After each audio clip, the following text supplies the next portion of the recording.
Transcription number 4, 80 words per minute. Start. Sir, the Essential Commodities Act was passed 5 years ago, and when the minister yesterday came with an amending bill, we expected that he would give us a brief report on the working of this measure for the last few years. But unfortunately, we are kept in the dark in regard to the exact working of the Act and the nature of the difficulties the minister is facing. Sir, as far as I know, many of the provisions of this enactment have been observed more in violation by his agents at the state level.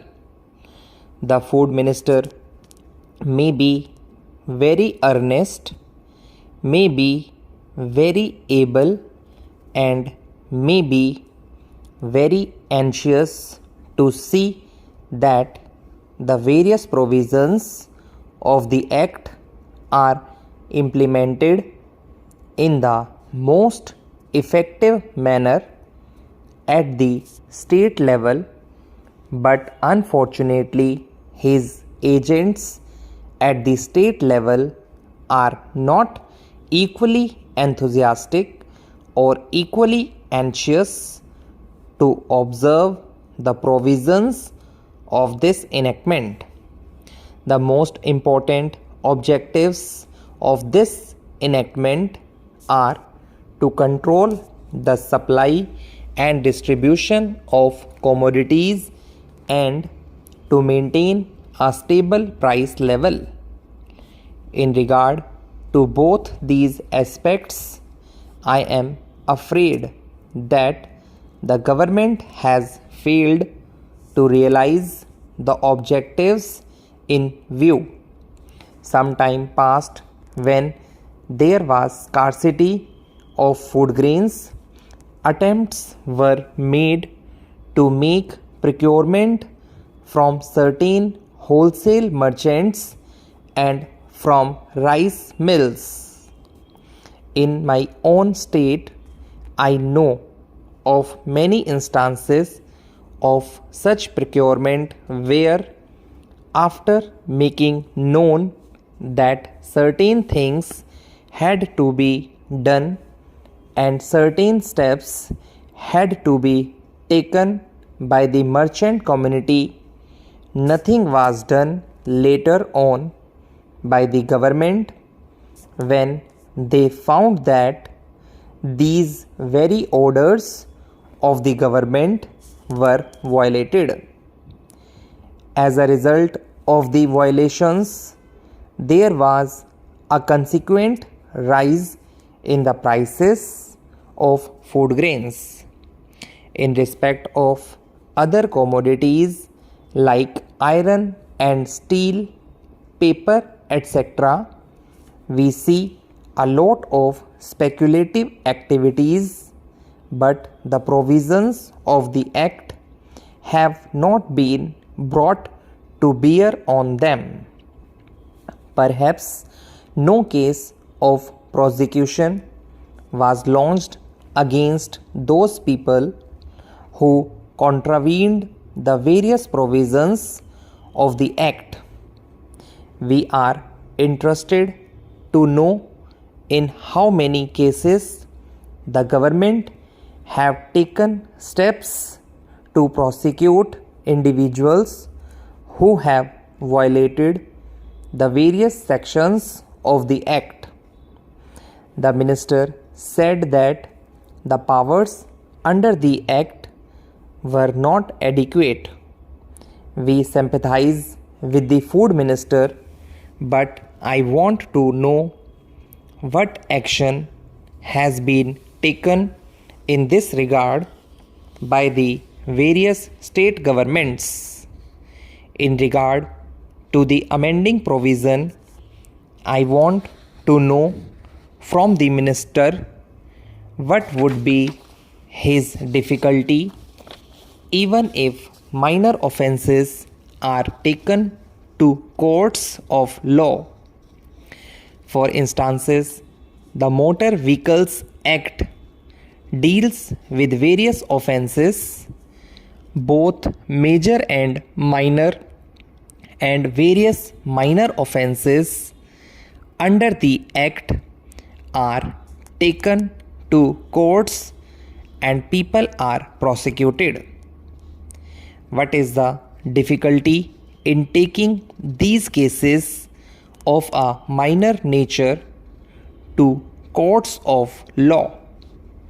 There, the people will have some safety that they will get a hearing, and if the offences are really offences, then they would be prosecuted. Otherwise, they will be acquitted. Here, the minister says that there should be a security deposit. If there is a violation of a particular provision of the enactment, then the executive authority will have the power either to confiscate a part of the amount or the whole of the amount. We are clothing the executive authority with more powers.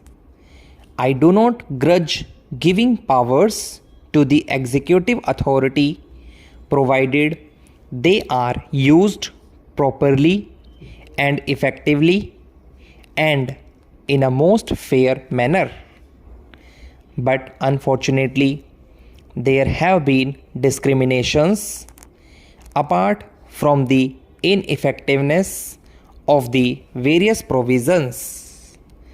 Wherever these provisions were used, there had been discriminatory use of these provisions against a few or in favor of a few. Normally, when officers are clothed with more powers, there is large scope for corruption. I feel that it would be desirable to avoid such malpractices, and it would be desirable. I think that even for minor offences, the parties should have a chance to defend their actions. I do not think that this problem of dealing with minor offences will become complex or complicated in any way if we take them to courts of law. I want a reply from the minister in what way he is suffering from a handicap in dealing with minor offences or offences of a technical nature. The honorable member made the point that even if this thing was acceptable to the House, he did not know what amount would be demanded as security. So, the minister should tell us what amount is normally expected from a licensee in all cases and what the offences are which are of a technical or minor nature which he has in view. We are not told which are major offences and which are minor offences. Clarifications on these points are necessary. I wish that the Act which came into effect long ago was implemented properly. I know that the minister here is very earnest in implementing it but his colleagues at the state level and at the central level are disappointing him.